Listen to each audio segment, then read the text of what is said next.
Look, I want to start with you because you're one of the journalists who has been keeping across this story when a lot of the MSM and Scotland just pretended it wasn't happening. What are you hearing about Sturgeon? Do you think there's a chance that she is actually going to resign now rather than face suspension from the SNP? Well, it's the question on everybody's lips at the moment because there's been so much happening on this issue in recent days, and the arrest today of the SNP's treasurer, Colin Beattie, really raised more questions about, is Nicola Sturgeon going to face questions on this issue?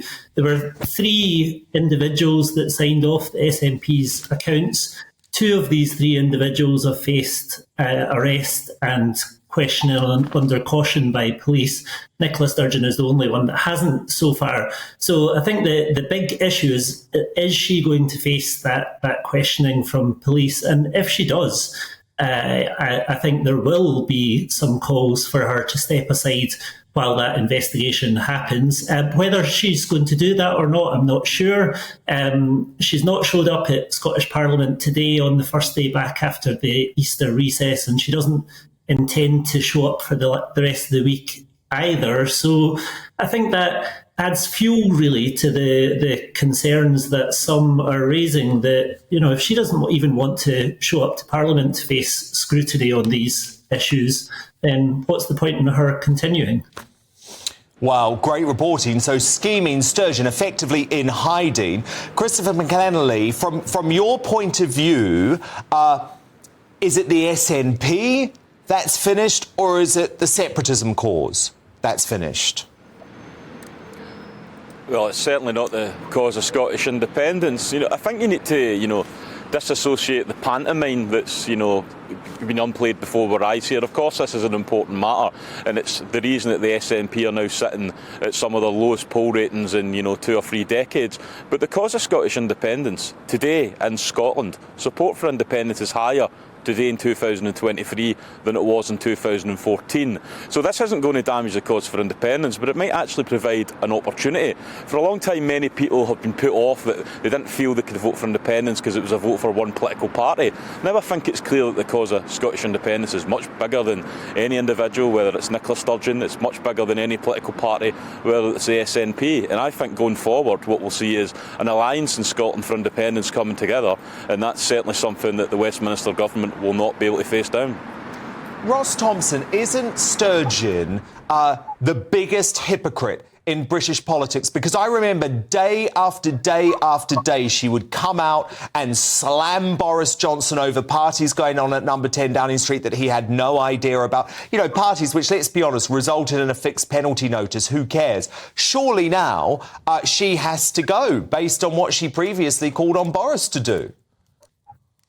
Absolutely, Dan. She has no moral authority whatsoever. We all know how quick she was to stand in front of a television camera, a COVID briefing podium, wherever it was, to call for the resignation, the whip to be withdrawn from any Conservative MP that was making the headlines at that time. She always used to say that she would show and demonstrate leadership, and if she's to be true to her word, then she should do the same thing in this case. She was the leader of a party. As Michael said, she has her name on the accounts that were submitted from that party to the Electoral Commission with her husband and Colin Beattie. 2 of those have already been questioned and arrested.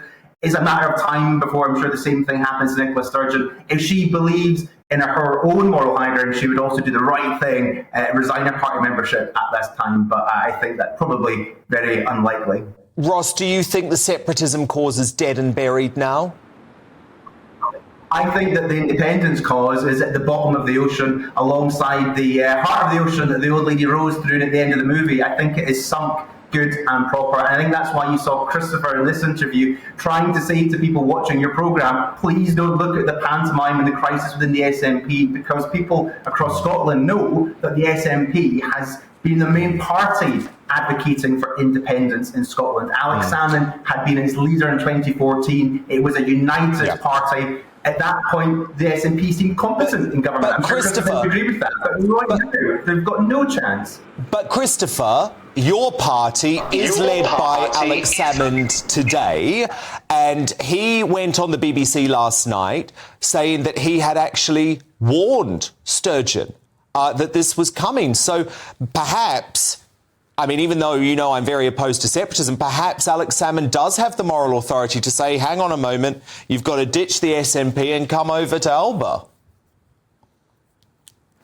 Well, I think actually what he was saying was that in 2014 he warned Nicole Sturgeon and Peter Murrell that it wasn't a good idea for an organisation to have a leader of a party and that their husband was the chief executive. Yes, and, exactly. I think he's been proven right on that.